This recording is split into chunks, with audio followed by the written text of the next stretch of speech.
May 1977, Shorthand English Junior Grade. Get ready for the dictation. 10 seconds.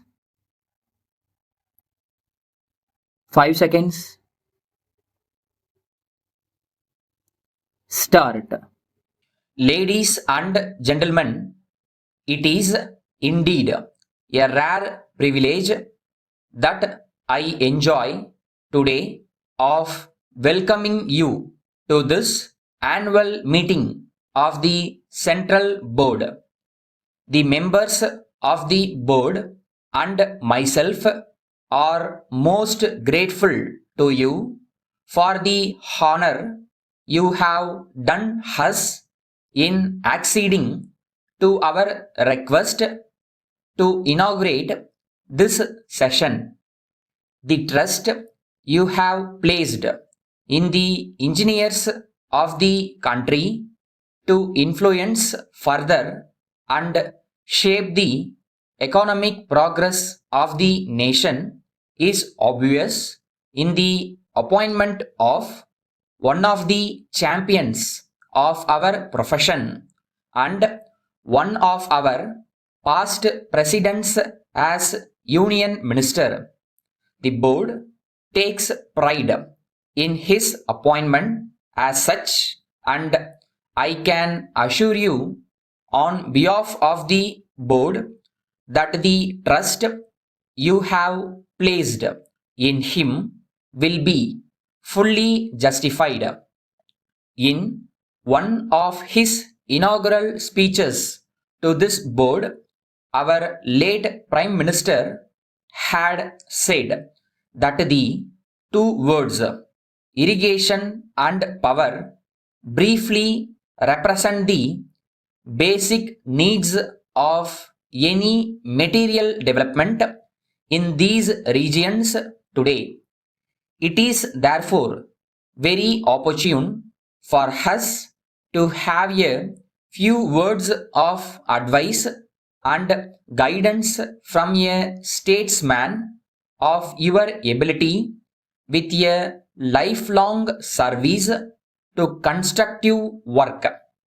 Before I proceed to the main subject of my address, it may not be out of place to speak a little on the activities of the board, which has now completed over 30 years of fruitful service to the nation.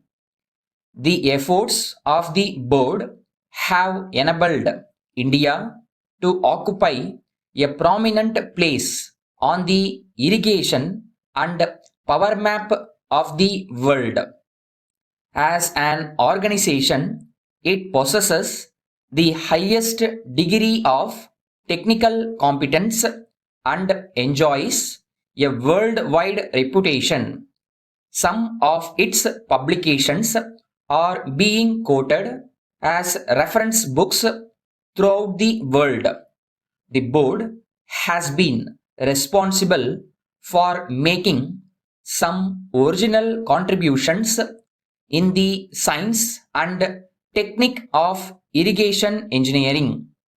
During the second plan, the board formulated a scheme for promoting and advancing fundamental and basic research in the field of irrigation and power engineering, which was approved by the Government of India and has been continued in the third plan. The board is playing a vital role in coordinating research in this country, thus preventing duplication and wastage of effort, and in bringing about improvements in irrigation practices and methods of construction, publishing results of research on irrigation subjects. The board is today the biggest cooperative organization in the country, contributing to nation's irrigation and power development. From Messrs. India Pistons Limited, Bombay to Mrs. Mill Stores Limited, Madras. Sirs, in reply to your esteemed favor of yesterday, we regret that we are unable to quote special rates for the quantity of raw materials you mentioned, but we shall be glad to supply you at the ordinary rates if you favor us with the order. These are the best terms we are in a position to offer for such a small lot. Our lowest terms for the raw materials required would be about rupees 100 per ton. The goods are of the very best quality. If you can, let us have an order for this quantity by return of post or by wire at once. We shall be pleased to make the necessary arrangements to deliver the materials in accordance with your requirements. Kindly give our quotation your early consideration and oblige us with an early reply. Assuring you of our best services, we remain yours faithfully,